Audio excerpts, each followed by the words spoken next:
This video can be your guide on how to set up a dedicated email domain in Gohighlevel.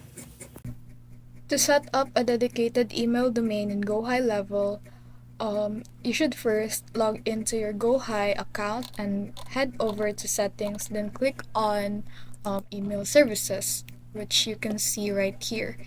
You can now press enter the domain you want to use for sending email, like your email that you're using right now.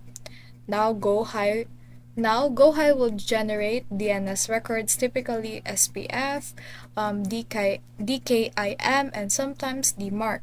This help prove your emails are legit and improve deliverability. Now go to your where is this?